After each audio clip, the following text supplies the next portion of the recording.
All right, first and foremost, I'm going to give all praise, honor, and glory to Yahweh, Ba'ashem, Yahushua, Ba'ashem, Kakodash, double honors to the elders and apostles, great millstone, who wrote well and who was worthy to be counted over double honors. And peace that takes to you, brothers that are pushing this truth wholeheartedly and sincerely and for love of the gospel. All right, it's the brother Gabari from the Indiana camp. Come back at you again with another sit down to basically talk about this video I had seen right here. Without further ado, we're going to just hop straight into it. And honestly, y'all, I don't know. Okay, they don't tell me this stuff. It's on a need-to-know basis with us, and it always has been and it always will be. We're trained to do only our job. Things I have heard, I did get a video sent to me last night, and I was told to pull out cash if I can, fuel up my vehicles, stockpile food for 2 weeks to a month, and that there possibly could be a blackout. I was told when Antifa went into the Capitol building, it was actually special forces dressed up as Antifa to get in to take the laptops of the people in the Capitol building. Supposedly people are being arrested, and hopefully that works, but martial law may be put into act. Okay, so as you heard, as you seen that girl, she looked like she was in the military, and I guess somehow she got some leaked information or something about the Trump supporters storming the Capitol building, and how about we're going down on shutdown. Now it might be a hoax. It might be how can I say, it might be lies. She just might be making the shit up or whatever, because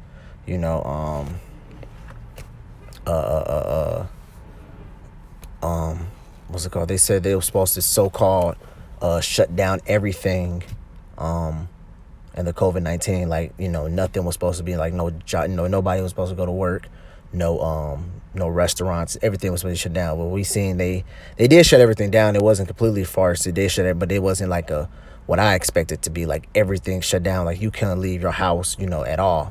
So but basically the reason why I brought this out here is just to show you what type of spirit or what type of time we're in right now. All right, does this look like a loving time, a prosperous time, a time that you should think about be going to college and doing this and doing that, or does this time look like you should be preparing yourself, all right, for what's going to come to pass? All right, whatever preparation you believe is fit.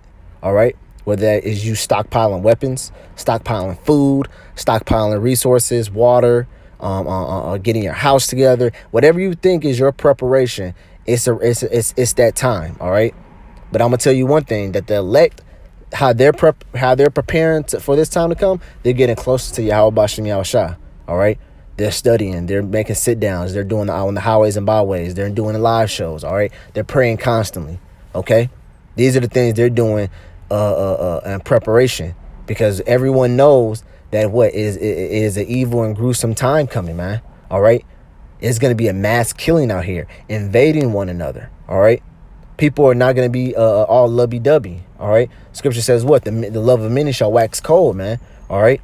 And that love it has a thin line. You can't even trust some of your family members, and these supposed to be the people that you so-called grew up around and trust, But they're some of the people that do you the worst, all right? Worse than friends, okay? This is Matthew chapter 24 and verse 6. It says, and ye shall hear of wars and rumors of wars. See that ye be not troubled, for all these things must come to pass, but the end is not yet. All right. So yeah, man, even if it is what she so-called was, even if it is what she said was true or was it not, it's still rumors of wars, man. You're still hearing it. Esau is declaring war on America, man. All right. Esau is declaring war on his own people. All right, starting with us too, the so-called Negroes, Latinos, and Native Americans, man. All right, it's gonna be all out warfare in America. Okay, people are gonna be. The scripture talks about in Ezra, it says what? Friends shall fight one against another like enemies. All right, so you should see friends, people that loved each other. They're gonna go all out it, like they never like they don't have no remorse on one another. All right. You're going to see Edomites. You're going to see Edomites, militia groups ganging up and try to take over cities and fighting against the martial law troops. All right. It's just going to be complete all-out warfare, man. All right? No one's going to have a surety of their life, man. You can go out on the streets and get shot dead. All right? Your baby can get stumped out. All right? Your wife and your daughter can get raped right in front of you. All right? It's going to be nothing's going to be new. Nothing's going to be like, wow, you can't do this. This is unliberal. This is un-American. All that's going to be out the window, man. All that is going to be out clearly out the window. Okay? And the Lord is showing you sign by sign by sign, man. All right? That's why the scripture says what? Take your plowshares into spears and your pruning hooks into swords, man. Because right now it's not the time it's not the time for economics and to be growing, to be prosperous. Right now it's the time of war. All right? To gearing yourself up, to gearing your mind ready to what's come to pass, man. All right? For what's to come in the latter days, man. That's what the time is coming. All right?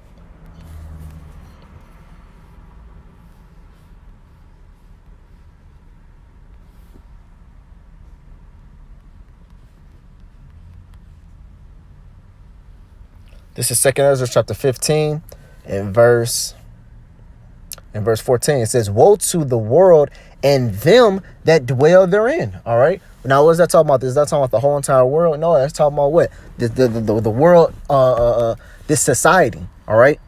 The so-called American society, the so-called American dream. You know, thinking you can prosper in this place. All right. That's that's this world, man. All right. And it says, and to them that dwell therein, the ones that actually believe that America is going to be going forth, the ones that actually believe Esau Edom is going to be the last ruling kingdom on the planet Earth, man, that tries to get some of that American dream, American pie, you know. That's who the people that lives in that fantasy world, man. It's really a nightmare, man. All right. Talking about the American dream. It's really a nightmare. OK.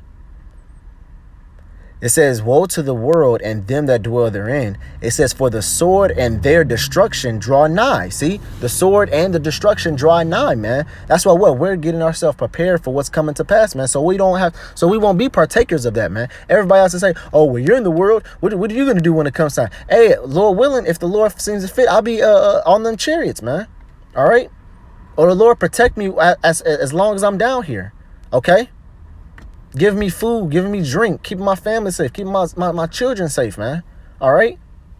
Scripture talks about, look at the days of old. Has any trust in the Lord and has perished? You know, as long as you trust and sincerely and hope in the salvation of the Lord, man, and the Lord will deliver you. Okay? It says, for the sword and the destruction draw nigh, and one people shall stand up and fight against another. See?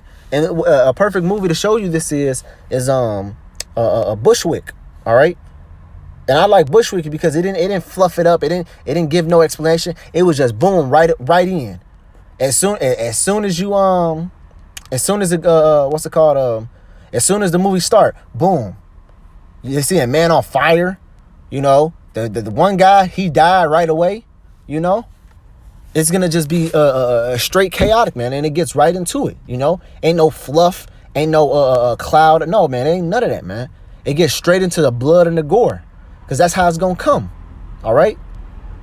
It's going to have a real big build up, and then it's going to burst open, overflowing, and people are not going to be able to handle it, man. People are going to go insane. People are going to go crazy. All right.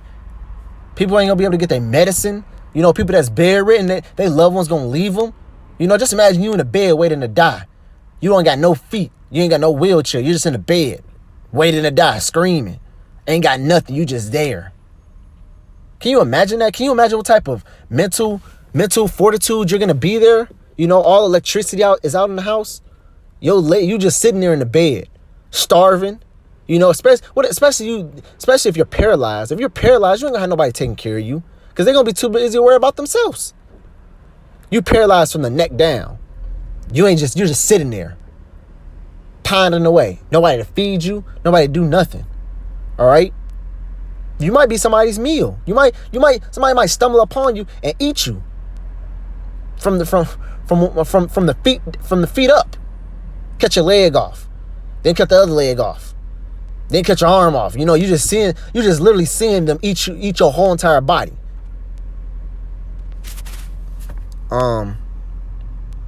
It says It says, and one people shall stand up and fight against another, and so it says, and swords in their hands. So guess what, man? If they're fighting and they have swords in their hand, that means they're ready to kill, man. They're not just fighting over what you got, man. They're ready to kill you.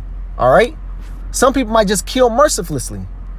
Some people might just kill you just so they can, just because it's in their power. All right. Just because I can do it. Okay. It says, for there shall be seditions amongst men, and invading one another. It says, they shall not regard their kings nor their prince.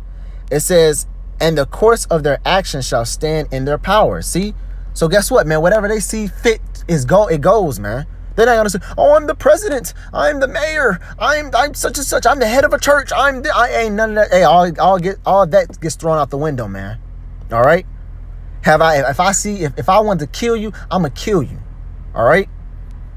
Nobody's gonna stop. Ain't no policeman gonna stop you. Showed you that in World War Z. All right? World War Z, people, what's it called? In World War Z, the one guy shot, the people, the guys who tried to rape his wife, and what he shot him and killed them, and the police officer running to him, he had his hands up tried to be a so-called fellow citizen, thought he was gonna get arrested, but the police officer walked right past him. Why did they do that? Why did they put that in that movie? Why did they specifically put that in that movie to show you that the policeman didn't do anything? He was fully geared and everything, but he walked right past and grabbed something that he needed and dipped out. I think he even looked at him like, I ain't worried about you, I'm worried about myself, because they ain't gonna worry about no badge, they ain't gonna worry about the law, because guess what? That law is they're gonna be done away with, man. That law is gonna get thrown out the window. Nobody's gonna regard the law. Oh, treat your neighbor this way, treat your neighbor that way. Yo, you're not gonna kill your neighbor. If you kill a homosexual, you'll put in jail. And guess what? Them jailhouses, they're gonna be open. All right. The zoos are going to be open. Hey, countless movies showed you how it's going to be. Every apocalyptic movie shows you how it's going to be. And to be honest, really, that's why I like watching them. Apocalyptic movie is my number one movie that I love watching. All right? Like zombie movies, that the movies that that people are fighting one against another, that you have to go and loot and what's it called?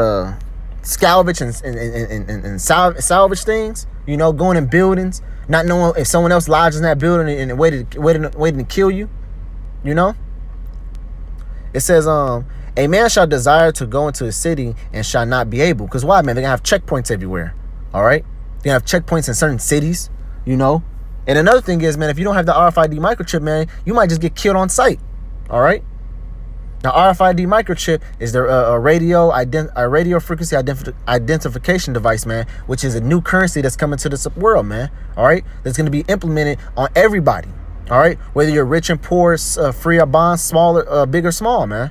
All right, everyone's going to get it. And then when Esau chips everyone, then all the babies that are born, they're going to get chipped automatically. It's not going to be a requirement, And that's going to have your ID, your social security number, your identification. It's going to have everything on it, man. But according to the scriptures, that is the mark of the beast, which if you take that RFID chip, when the Lord comes back, the Lord will ultimately destroy you. No ifs, ands, or buts about it, man. You will partake in the lake of fire, as it says in the book of Revelations, man. All right? So that's another thing that's coming to this place. All right? Hey, let's not forget, Esau says what? He wants to cut off what? How many million? 500 million, I believe. He wants to cut off like 500 million of the population of the world, That's a lot of people. That is a lot of people. All right? That is a lot of people Esau wants to cut off, man. All right? Or it was something, I can't remember exactly how many he said he wants to cut off, or how many he said he only wants. I think he said he only wants 500. I think he only said he wants 5 billion people on the planet. Something to that effect. Google it. Look it up. It's actually it's a bill. It escapes my mind, but just look it up. Google it. And how many does the elites want to cut off in the world? Something like that, But hey, man, basically what's coming to pass, man, is a lot of death and destruction. All right. It says, this is verse 18. It says, for because of their pride, the city shall be troubled, the houses shall be destroyed, and men shall be afraid. All right. Yeah, man, men are going to be afraid. Hey, the scripture talks about, How matter of fact, I'm gonna get it.